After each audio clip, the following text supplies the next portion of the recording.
What's up, everyone? Welcome to another episode of the Digital and Social Media Sports Podcast. I am your host, Neil Horowitz. You can find me on Twitter, NJH287. Hit me up on LinkedIn as well, where I post more content. The website for everything is dsmsports.net, and follow along with the podcast on your preferred podcast platform. Just a fantastic show for you guys today. I love these kind of conversations. Got to ask some really tough questions. Got some great insights. My guest on the podcast today is Elisa Padilla. She has such a wealth of experience and insight to offer. She's worked with the Brooklyn Nets for many years as CMO. She was with the Islanders as well under BSE, Brooklyn Sports Entertainment. She was with the Miami Marlins. She's been at AT&T, at HBO Sports, Apple. Just so much good information and knowledge to glean from her. She's now a founder and behind Kick It by EP, a great outlet that she'll talk about more, where she talks to folks in the space and gets great insights and career insights from them in particular. But just so much good conversation coming up with Elisa, getting to really understand what a CMO needs to be aware of and look for and know when it comes to running the strategy of a sports organization and beyond, really. Just tons of lessons. So get your notepad out, because you're going to want to listen to this multiple times and take notes. So listen up. Here is Elisa Padilla, who just will give us a ton of good information from her years of experience marketing in sports. I'm back on the podcast with today's guest, and I am so psyched to talk to her. I already am feeling the positive energy, and I'm looking forward to this conversation. I'm joined on the podcast today by Elisa Padilla. She has been in and around the sports entertainment space for so many years, brings a ton of knowledge and insight. And welcome to the podcast today, Elisa. Thank you so much for having me, Neil. I'm so excited to be here with you and have this conversation. Heck yeah. So it's like to learn from you and pick your brain. And just to hear some of the great stories and examples you have to tell from your experience. But before we get into the meat of our discussion, Lisa, tell us about you. You've had a great and impressive career path. Tell us about how you got started, the various stops along the way, and any advice you want to impart. Yeah, absolutely. Well, thank you so much. So I have over 2 decades of experience in sports and entertainment. Started off as a marketing assistant working for an NBA team, and have had the great opportunity to not only work at the team level but also work at the NBA. So I have worked on professional basketball. I have worked on professional hockey. I have worked for Major League Baseball, and I have also worked for brands such as AT&T and Apple and HBO Sports. So, I mean, I started off, my love for basketball started as a young, kid growing up. My older brother was a high school athlete, and we used to go to his basketball games to cheer him on. So basketball was part of my life early on. I do not play sports. However, when, late in my 20s, after working for a few years, I have a passion for tennis. So took tennis lessons, learned how to play tennis, definitely have 2 feet. I'm not very athletic at all, but still loved it and tried it.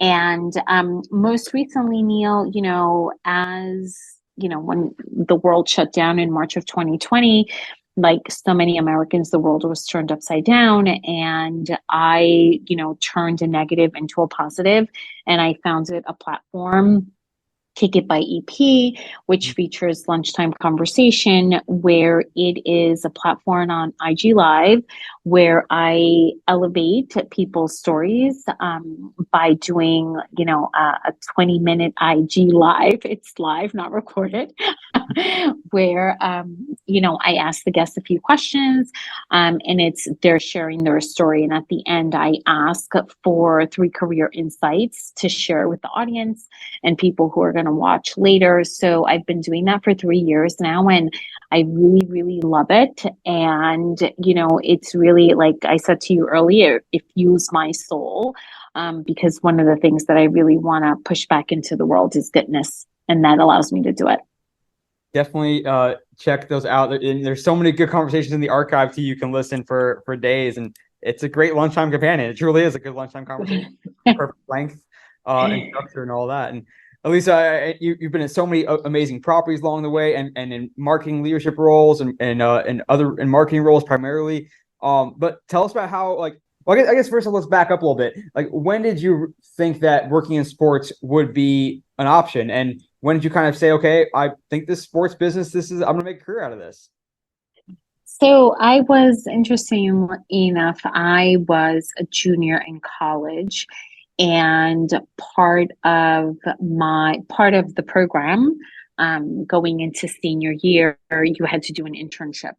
Mhm. And I originally, Neil, wanted to go into television. And so I applied for an internship at Madison Square Garden Network. And I did not get the internship with the network per se, meaning I wanted to be like, I thought that I was going to be a camera operator. Mhm. So I didn't get, I got an internship in the programming department, and I was sitting next to the sales and marketing team. So I quickly, through that internship, discovered that I didn't want to be in television, that I was more interested in what the sales and marketing teams were doing. So I went back to school after my summer internship, and I took my first marketing class, Wow. and I fell in love with marketing, and I fell in love with it based on the psychological aspect of marketing, right? It's making consumers believe that they need your product. And so I took my first marketing class, and then I thought, I was still doing it. I was still an intern at Madison Square Garden Network, and had gone to a few sporting events, and I thought, wow, like I would love to work for a team. Mhm. And I graduated and did another internship with, back then it was called Virginia Slims Championships. I don't want to date myself, but that's what they were called. And then there was an entry level position at the New York Knicks, and I went for it and I got it. I remember vividly today what suit I had on that day, but that's not here nor there. Yeah, so that's when I decided that, it was basically my senior year in college. Love that, and shows the value of internships to help introduce people. Yeah, Never make. absolutely. And I guess Absolutely. you start learning about marketing in school as well. And I mean, I've become a student of marketing as I've gone on in my career, and especially have worked in B2C and B2B. And I've always thought, I remember, a quick aside here. I remember being at the Arizona Coyotes, and we had a little career day before the games, and there were students that came, and they said, like, what do you like about working in sports? And I said, well, we don't have customers. We have fans, and they truly love your product, and they're passionate about it. They wear shirts and hats every day that is they're a walking marketing billboard for you. So I say all that to ask, like, how did you kind of come to learn the marketing of sports entertainment? How is it different from more traditional marketing, where you might be selling a solution to a problem, where sports entertainment, we're still solving problems to some degree, but like, what was that framework like as you developed your kind of early principles of marketing? So it's interesting because in sports, we're selling an experience, right? You don't know the outcome, right? You're selling an experience where, you're tapping into the emotion and the fandom of your fans, right? So I was really, really fortunate, Neil, when I got my first job out of college. My first boss was this brilliant woman who was the director of marketing at the time. And what was so great about her background was that she had come to sports from a CPG perspective, right? So her early career, she had worked in, the in the for in the GPC sector, which was obviously, traditional marketing. So I was able to really learn from her, and she took me under her wing, and she taught me everything from like the principles of sports marketing, like how to attract fans, how to communicate to fans what you were offering, because we were selling tickets, right? And now when I look at it, it's like, and what people should know is that no matter what position you're in, you're selling, whether you're a barista at Starbucks or whether you're the CMO for a sports team. So she really taught me everything from understanding fan psychology, from a game presentation perspective. Okay, so here's how you get them in the door. When you get them in the door, here's how you have to entertain them. And so it was, I was very, very blessed from that perspective. And to this day, so many years later, she's still my mentor. Love that. And what did success and what were the KPIs that they looked like then? I mean, certainly ticket sales, butts and seats, but like how now we have so many data points we track along the way, and so many data points within the funnel, within segments, on digital, on social, and like how did you guys know what you were working toward then, or was it really just, hey, we're gonna do all this stuff, and if the attendance goes up, then we are doing a good job? So it was based on ticket sales and attendance and show rates, right? So, and from the entertainment aspect of the game, you were able to see how the crowd was reacting. So movie clips were a big deal. Having celebrities singing the national anthem was a big deal. And I think that one of the things as my career has evolved, one of the things that I have learned is that from a data perspective, sports is a little bit behind because, what I've learned from my time outside of sports is that you know, we weren't tracking the way that we perhaps should have been tracking. But that's not here nor there because I think that the launch of social media and digital, I think really changed the world. I mean, I remember I was working for a team when the NBA launched NBA.com. I mean, I remember going to Seattle and spending a week there, being trained on, the website and how we were going to be able to put content on the website. It was like, and now it's like everything is at your fingertips. Like Right. anybody can build a website, right? So it's so interesting. So let's talk a little about what that meant when digital and then social came into play. And like, did you guys look at it as we have another avenue to broadcast content and to market our team, another place to sell tickets? And I think also what's maybe understated sometimes is it changed the fan relationship. Now we have a direct line to fans, whereas previously it was a lot of, well, we can buy advertising, we can hope that we can work through media partners and local publications, but like what were those early conversations like, and were there like early inflection points of, hey, like, this is some pretty powerful stuff that we didn't have before, and now there's all these things we can and should be doing with it? Well, I think that early on the conversations were about, oh my goodness, here's another outlet where we can tell the team story. It was always, to my recollection, the conversations were always about content first. And it wasn't until, we got a little savvier in regards to being able to, track digital advertising and put pixels on websites and really understand the customer funnel, that we then started investing on the advertising side. But it was really the crux of it when digital launch was all about content. And then when social, when Facebook, first introduced itself, that was more about making the connection with the fans. It was about pushing out content where fans were then going to start. It was fan engagement. That's literally where the fan engagement started on digital, where fan engagement was in arena and how they reacted to the entertainment. So whether you were in arena or in a ballpark, how fans reacted, that's how we were gauging engagement, right? But with the launch of social media, it became more of the one-to-one with your fans. So are they commenting? Are they sharing? Are they liking? Are they reposting? So I think social really opened the door to having more brand ambassadors, and not only marketing within your own local footprint, but you were able to go regionally, nationally, and even globally.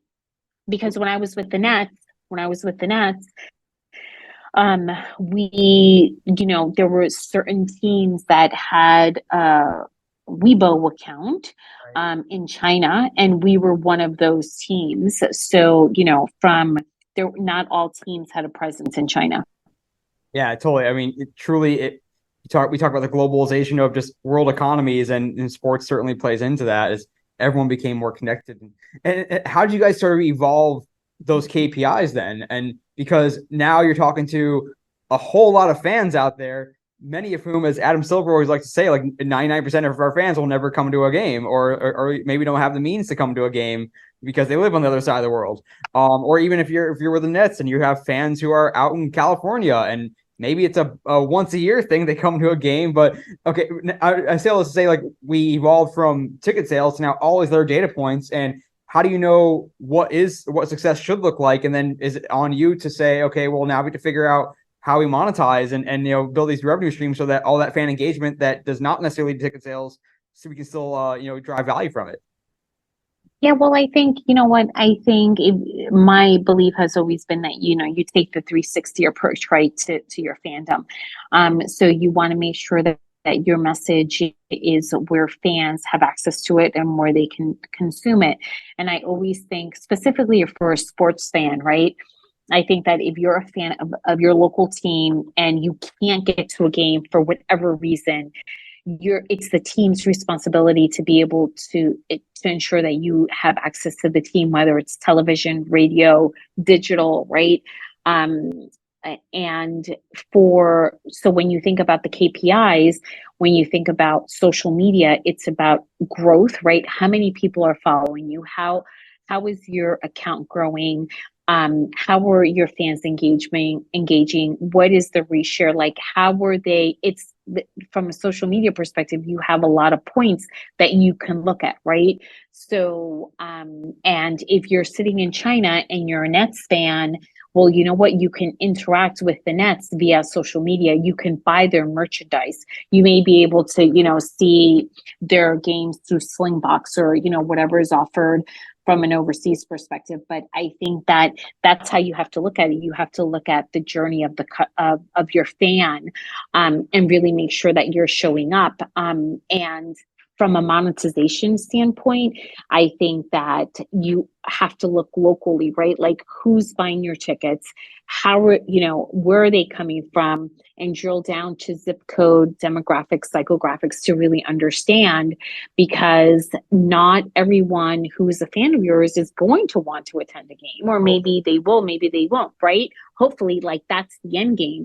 But at the end of the day, if you have people that are buying your merchandise, that are contributing to your TV ratings, your radio ratings, and and they're your ambassador, they're equally as important as the ones that are spending money to come to your arena to buy your merchandise, to consume, food at your concession stands. Totally, yeah. The gate revenue was surpassed by media revenue a long time ago for most of the major pro sports out. Yeah. We talked a little about what fan engagement early on, and looking at, okay, did they enjoy the game presentation? Are they, presumably then talking about it with their family and friends when they leave that, or they go back to school the next day or go back to work the next day, and said they had so much fun at the Nets game or Knicks game, whatever it might be. And now we have this instantaneous, I guess, reaction or focus group with social, and something that eats at me a little bit here and there is, yes, we do have a lot of vocal fans who are going to tell you right away on Twitter, on Instagram, on Facebook, whatever it is, how they feel about the team, maybe how they feel about experience, maybe how they feel about everything going on. And sometimes, like, we can be swayed by that more than we should, or maybe we should be swayed a lot by it. I still be like, there's this vocal minority that oftentimes we think, okay, well, if 12 fans on Twitter say that, they hated XYZ, does that mean that was a bad? Does that mean the majority believes that? Or, like, how do you, especially as a marketing leader, look at, okay, well, we can't necessarily take NBA Twitter or Nets Twitter to be the be all end all when they don't represent the majority of our fan base, or do they? Like, how do you balance that, especially in a leadership position? I think, you know what, I think it's just having a temperature on what the chatter is, right? And it's just like, if you have 24 comments, I'm taking this as an example, and 12 of them are negative, and 8 of them are not. So it's like, okay, you know what, that's one view. If those comments are on Instagram, well, what are they saying on Twitter? What are they saying, on TikTok now? What are they saying on Facebook? What are they saying on Reddit? It's really, I think it's more important to really have your finger on the pulse And if it's something that's, like completely where the sentiment is red flags, red flags, red flags all across, then I think that that's where you address it. But I think that the most important thing from a leadership perspective is just number one, understanding where your fans are engaging, right? How they're giving you feedback. And if the feedback needs attention, to make sure that you address it quickly and appropriately. Makes a lot of sense. Yeah, that's how you have to treat it. Treat it like a gauge and not like Yeah. the exact scorecard or whatnot.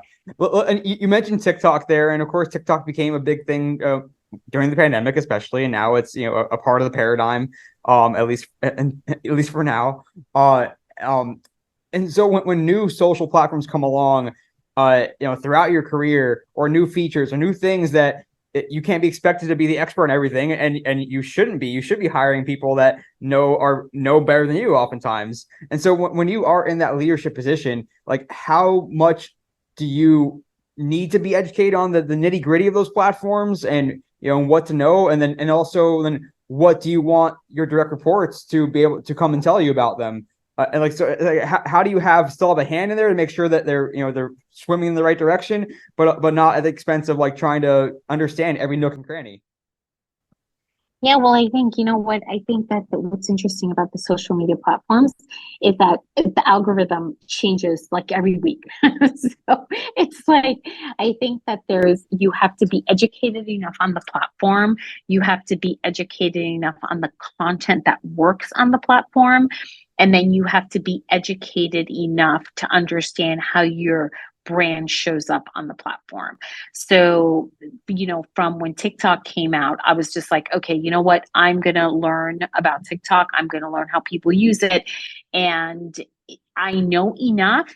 However, I rely on others that are experts, because I think that social media, and I say this, it really, without any rosy colored glasses, like I did not grow up with a phone in my hand. And I have been working with folks that have grown up with a phone in their hand. And you know what? I believe that in life you have to continue to learn and be open to learning new things. So I approach it where I know enough about the platform, but I lean on others that have the expertise from a user perspective, right? Like, now I know that there's a generation out there that uses TikTok as research. So it's like, okay, when we show up on TikTok, we need to make sure that we're whatever brands you're working on, you have to show up from a place of knowing that the majority of the people that are going to see your content are potentially using it as research. So what do you want them to know? How are you putting your brand out there? So I think that's been my approach, Neil, since day one. And look, I opened up a TikTok account for my own platform for Kick It by EP. And, I took a step back because I'm not a content producer in terms of being able to produce raw content like on the spot that I found interesting enough for my audience and the community that I was growing, where it was like, okay, that's not going to work from my personal brand.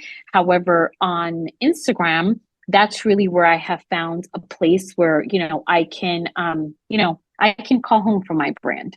Yeah, and as these brands become more just more omni-channel, I guess, or at least cross-channel, how do you manage that when you're working at a property, or even yourself with Kick It by EP? Like, there's a certain way the Nets or the Marlins or whoever it might be show up on in the game, and show up on traditional media, or the late local news or billboards, versus what they may do on Instagram or on TikTok. I think we see some teams, some organizations, some businesses, some brands that are very much like, we're going to look the same no matter where you encounter us. And then others have intentionally gone the other direction, where we're going to embrace, this weirdness that's on TikTok, or whatever trend is playing out. And you're not going to see that on our YouTube channel. You're not going to see that on our Facebook page. So like, how do you balance that? Like, we want to quote unquote, like, win the platform or do well on the platform and tell our story there. But that might mean coloring, outside the line sometimes. I think, you know what? I think that as long as you remain authentic, it's okay to color outside the lines. I think that as long as you are showing up, as your true brand self. So, you know what, using a sports team for example, they can show up in the arena or the ballpark and behave one way, and they show up on Facebook, one way, or they show up on, halftime show another, but there's a common thread there of ensuring that there's brand consistency, and the brands that have embraced coloring outside the lines clearly, I not that I should assume, but I'm assuming that they have data that backs up that them coloring outside the lines is paying off, whether it's in regards to whether it's growing their fan base or reaching new audiences. I think that, sometimes the risk is worth the rewards. And when it's not, you're going to know, because if you're coloring outside the lines and you're not seeing growth, then you know what, you have to rethink what you're doing. I love this stuff, Elisa. A few minutes left for Elisa Padilla of Kick It by EP. There's so many directions I want to go. We're gonna go down one fork in the road now, and hopefully you have time for another one later. But let's talk really quickly about how it actually like plays out when you're with the Brooklyn Nets. As an example, and you have all these platforms where the brand is being activated, the stories are being told.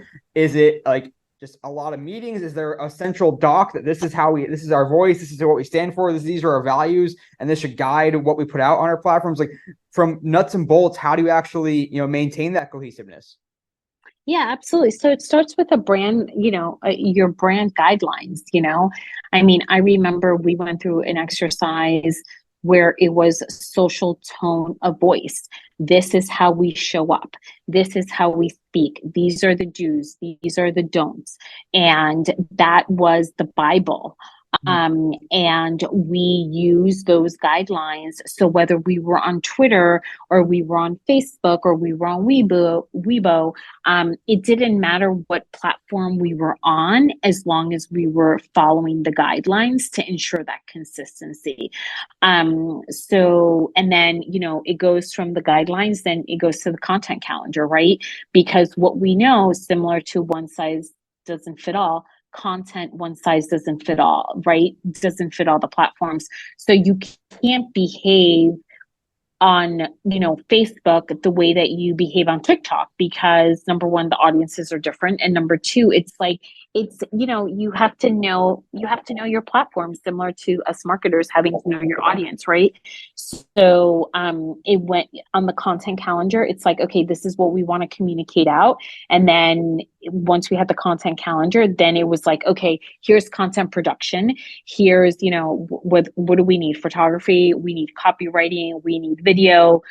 And it was the path of production. It's like, okay, if we want to do a video and it's going to show up on Instagram, is it going to show up in Arena? Is it going to show up, on our website? What are the distribution channels, to make sure that from a production standpoint, we were producing the content from a multi-channel perspective. And there were times when, we were producing something for social that we would never play in Arena. And that was okay. And that was intentional, because what worked in Arena potentially wouldn't work on social, or vice versa.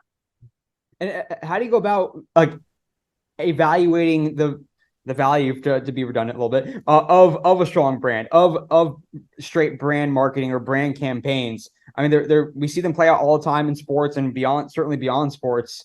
But is there something where like we want to increase the sentiment of our brand with a certain segment of a fan base? I mean, we certainly want to grow our fan base overall, often, always. But we have, especially during the pandemic, we had this increase in demand for that. If we're going to spend resources on this platform or on digital content or on social content, there has to be a revenue, direct line to revenue, or a direct line to our bottom line at some point. So how do you go about like knowing, okay, it's worth us to spend these resources in, producing that great content and having that strong brand, because it may not have a direct line to a revenue piece right away, but having a strong brand matters.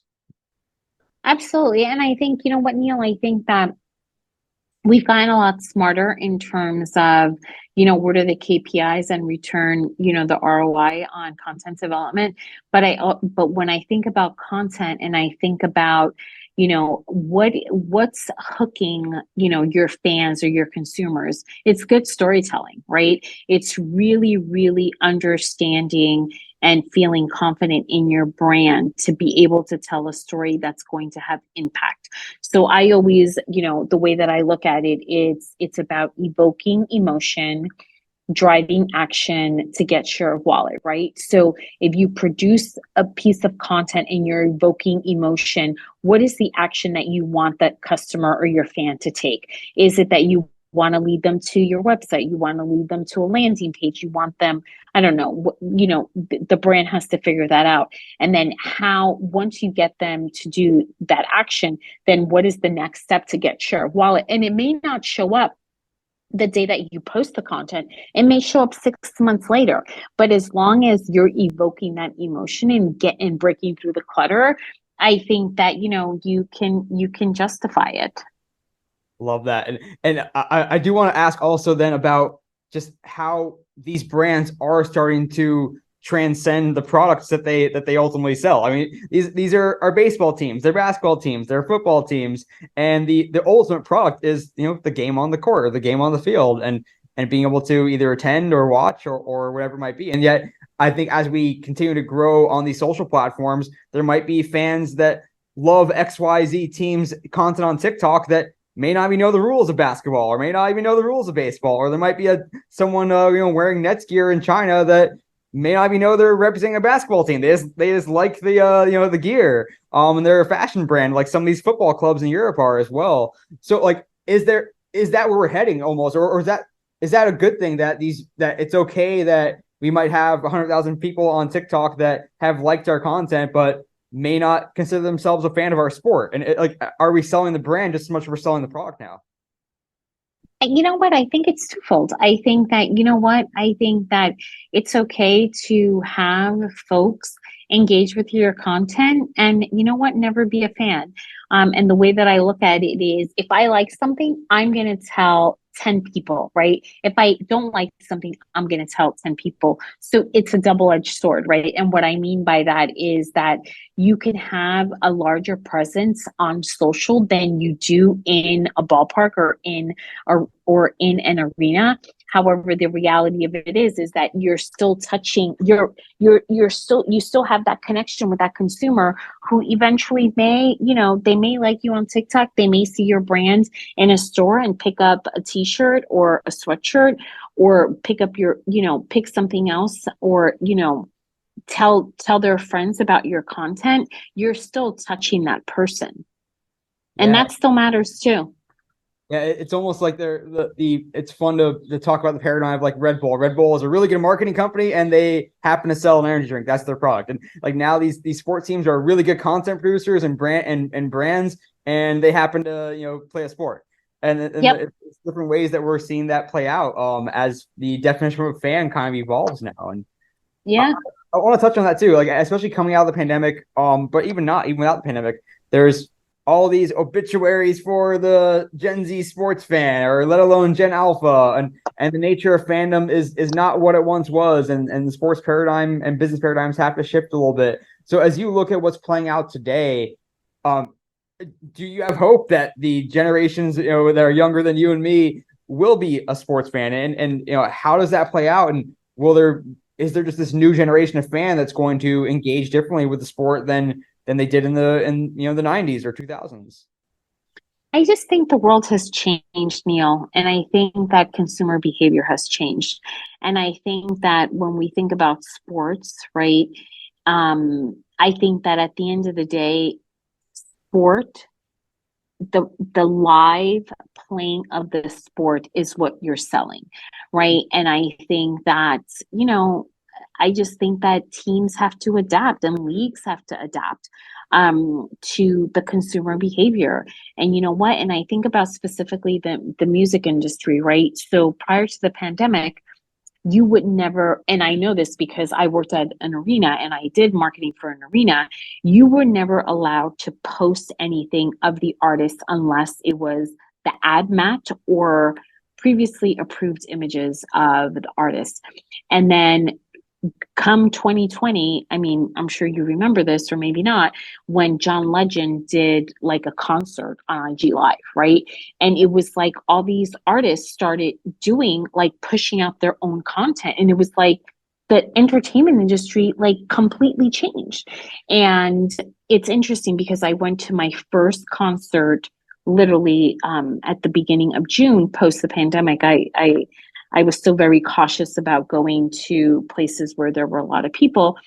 And there were people holding up their phones, and security was coming by telling them to put their phones down, that they weren't allowed to photograph and they weren't allowed to take video, which I thought was so interesting, right? Because it's like the consumer behavior, like the artists were giving us their content for free, and here it's like we paid to be at this concert, we want to share it, and security was saying that we couldn't. So it's just very interesting. I mean, heck, that's free marketing. Like anyone, Yeah. can get the songs. They can go on YouTube even and get the live performance probably. But Yeah. ultimately, like that's their friends are going to see that and they're going to want to go to a concert themselves. And that's like, Yeah. going to say no, we don't want that free marketing. Yep. Well, let's talk also briefly about. I promise a couple more minutes here. Then we get to the shareable stat. I can talk to you all day, Elisa. I just love this stuff.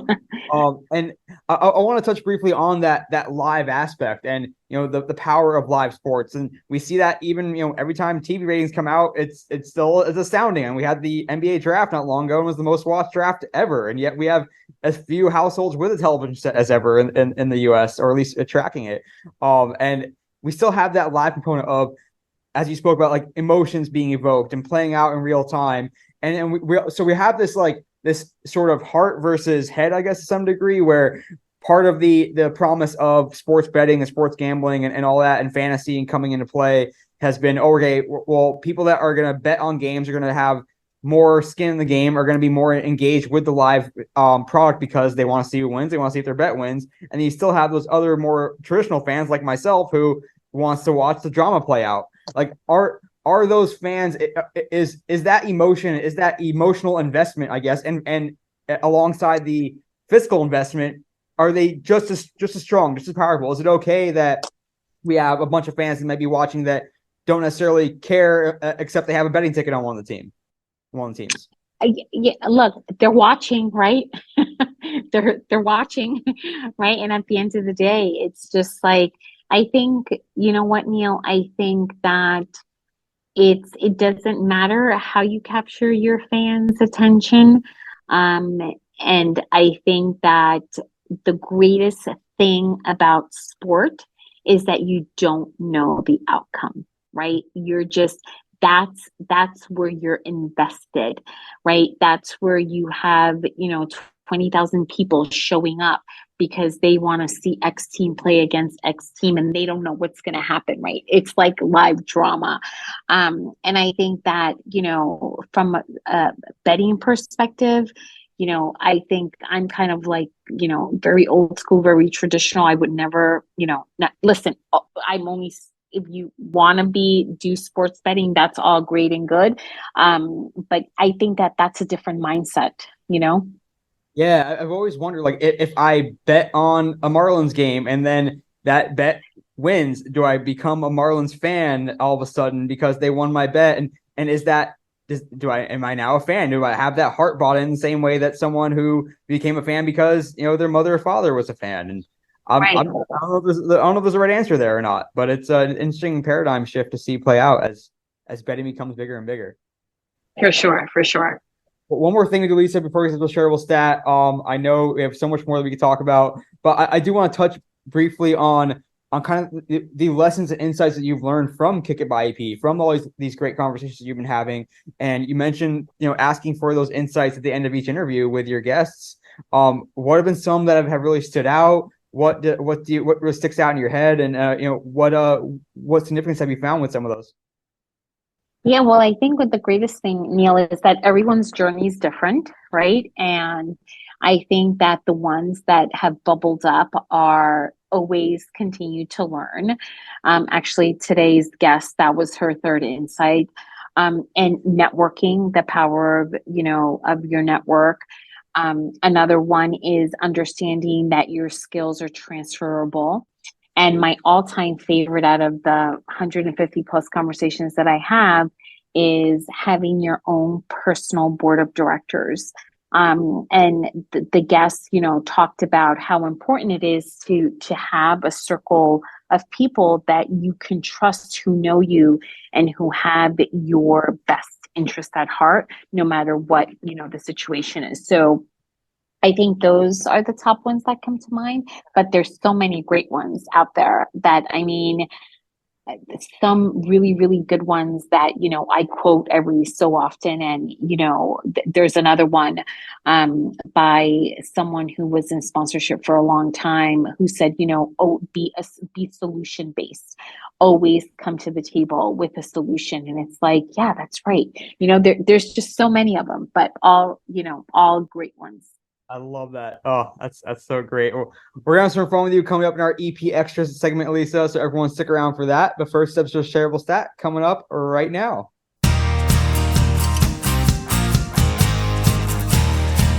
Such good stuff from Elisa Padilla. Just clear-headed, insightful, articulate answers, thoughtful stuff, and really, helping give answers to those tough questions about, what matters. What does a leader look for? What should we be thinking about when it comes to marketing, sports, entertainment, and fan engagement, and keeping up with the space and digital and social, and just so much good stuff from Elisa. And we're gonna have some more fun with her coming up with our quick hitting questions. So stick around for that. More lessons, more stories to hear from Elisa. But first, this episode's shareable stat. This episode's shareable stat comes from a recent Morning Consult sports article about YouTube. How YouTube is, what the information is about YouTube across the board in the greater sports space, sports media, sports teams, sports leagues, and beyond. Tons of good stats in there, lots of good quotes as well from executives in and around sports media and sports teams. And the shareable stat I'm going to give you today is 467%, that is. There's a lot of stats in that story, but this is the one I'm pulling out because there's some good points behind it. And that 467% is the revenue growth for the Atlanta Falcons YouTube channel from 2021 to 2022. So between those years, 2021 to 2022, the Atlanta Falcons revenue from YouTube grew 467%, according to Scott Kegley, who is behind their content there, their digital platform there with AMBSE. Just tremendous information there, and really something to shoot for. Whether you are already prioritizing YouTube or not, there is a real revenue opportunity there. Whether it's just through ads, through sponsored content, through a little bit of both.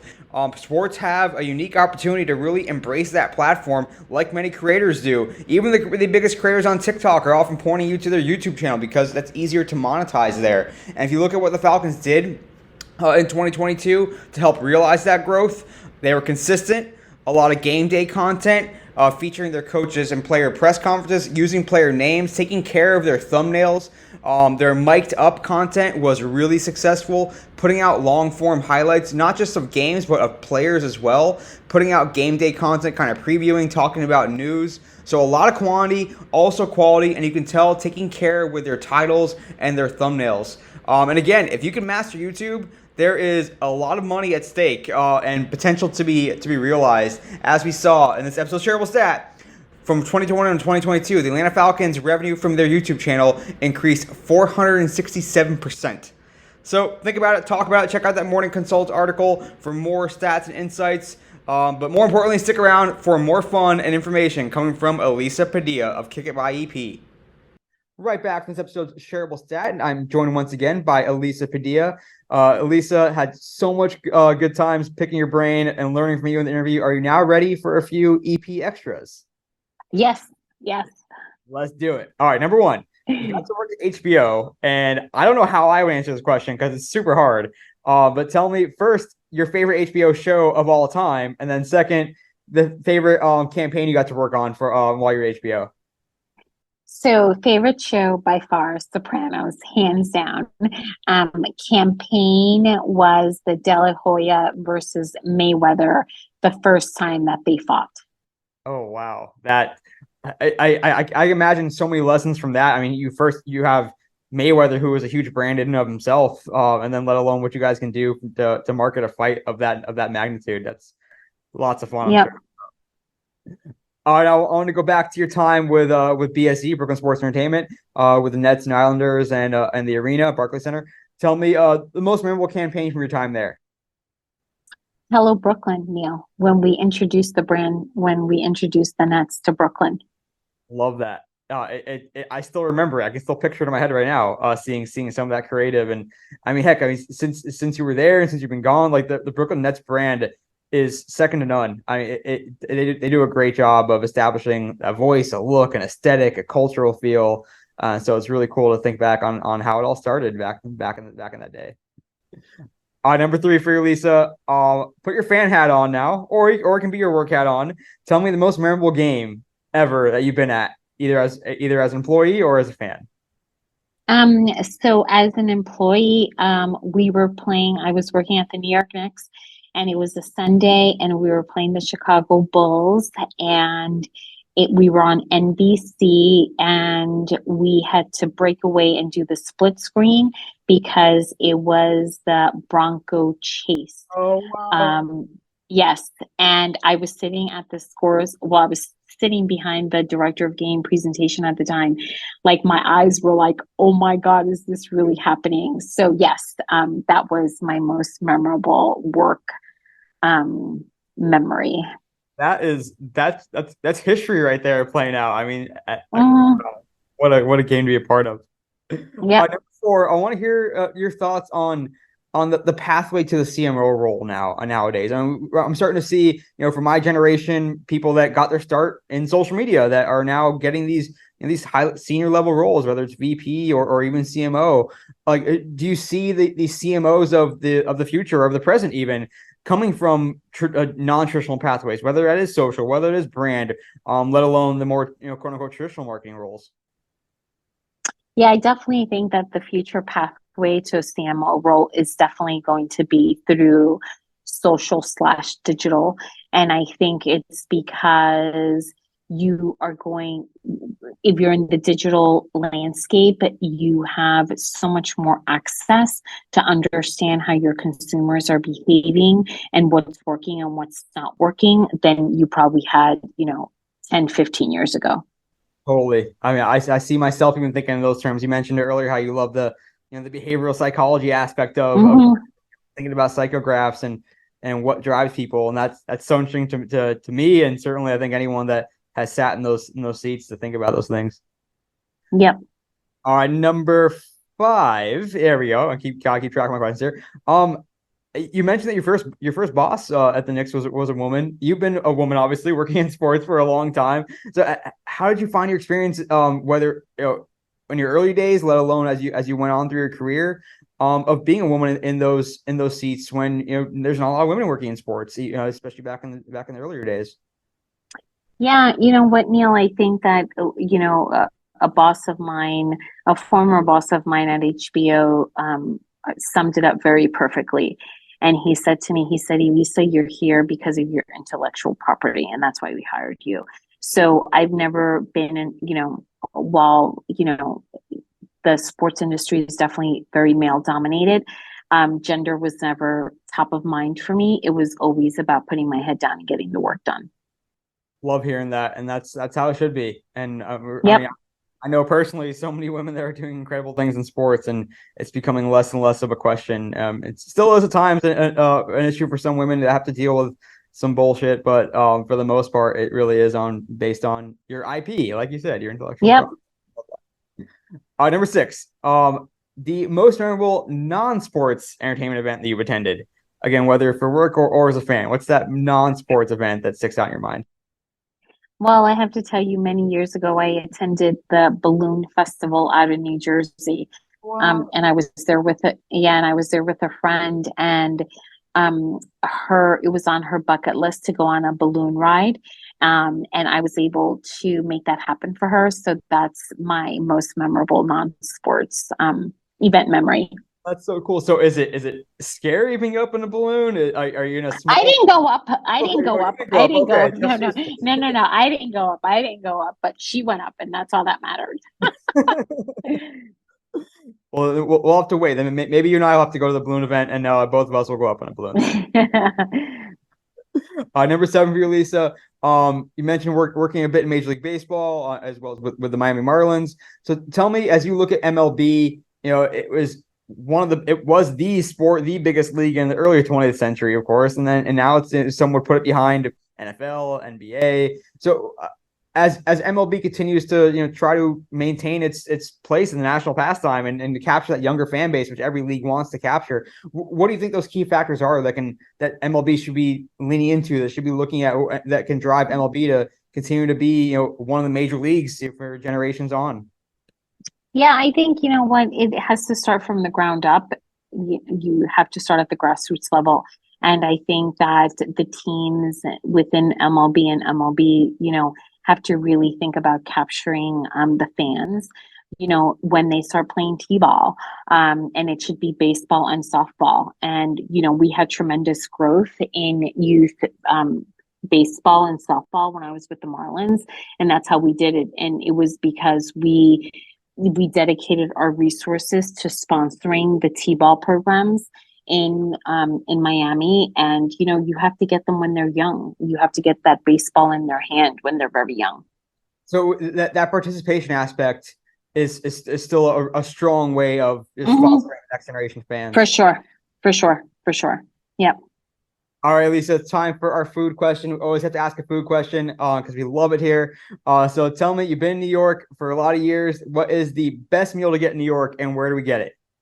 Oh my goodness, I have to, that's like a loaded question. There's so many great food offerings here in New York, but I have to tell you, coming to New York, you have to get a bagel, and you have to go to Leo's Bagel in the Financial District on Pearl Street.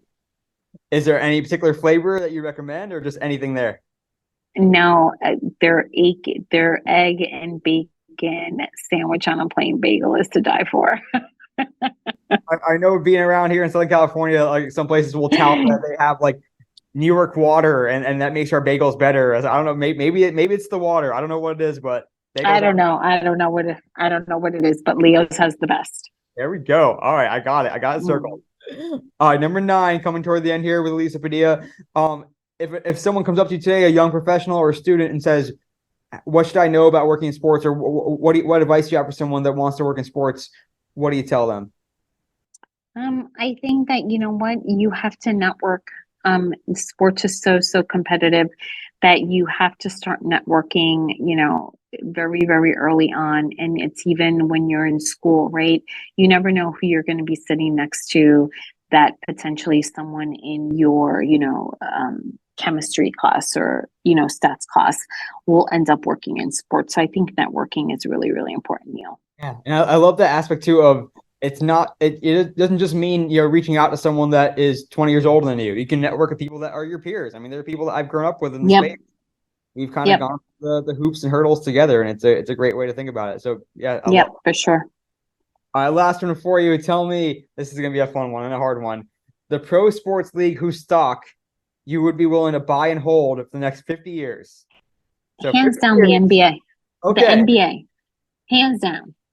So if we're talking in 2073, the NBA will be going steady and strong. Yep, absolutely. There we go. I like it. All right. Yeah, I will make that stock purchase today. I like it. Yep. All right, Elisa, had some fun in our EP extras. Now your chance to take over the podcast. Tell us your social media all-star follow. Just tell us who they are, what platform they're on, and why they're following. Yeah, so I want to give a shout out to two. One is Shauna Griffiths. Follow her on LinkedIn and also on Instagram. Her handle on Instagram is SLG Impact, and also on LinkedIn. And the reason that I follow her is because she talks about leadership. And how leaders, the trends within leadership and, things that leaders should be thinking about. And the other one is Jacob Brown, and he is on LinkedIn. And I was introduced to Jacob's material on Shauna's podcast. And I follow him on LinkedIn, and he just has very snackable, pieces of advice on a daily basis that are really, really, really relevant to anybody who's interested. Is all I can say. Love it. Check them out, and we'll link them Yeah. up in the show notes. How about you, Elisa? Where can we find you, as well as all things Kick It by EP on across platforms? Yeah, so you can find me on LinkedIn, Elisa Padilla, and you can find Kick It by EP on Instagram at handle at Kick It by EP. You can find my website is kickitbyep.com, but mostly on Instagram. That's my platform for sure. Check everything out. Just great wisdom and insight in the industry for leadership, for how to make it through this world and these jobs. Just so good to be able to learn from you today, Elisa. Pick your brain. Can't tell you how much I appreciate you coming on the podcast today. Yeah, well, thank you so much, Neil. I'm so happy that you reached out and we reconnected. And best of luck in anything you need. You know where to find me. Such good stuff from Elisa Padilla. Could really pick her brain all day. She is a wealth of knowledge, continuing to do good stuff in the space and helping to mentor and teach others. I hope you enjoyed that interview, because I took a lot of notes, and we'll definitely take some lessons from that for sure. But that'll do it for this episode of the Digital and Social Media Sports Podcast. Thanks again for listening. Thanks again to Elisa Padilla for appearing on it.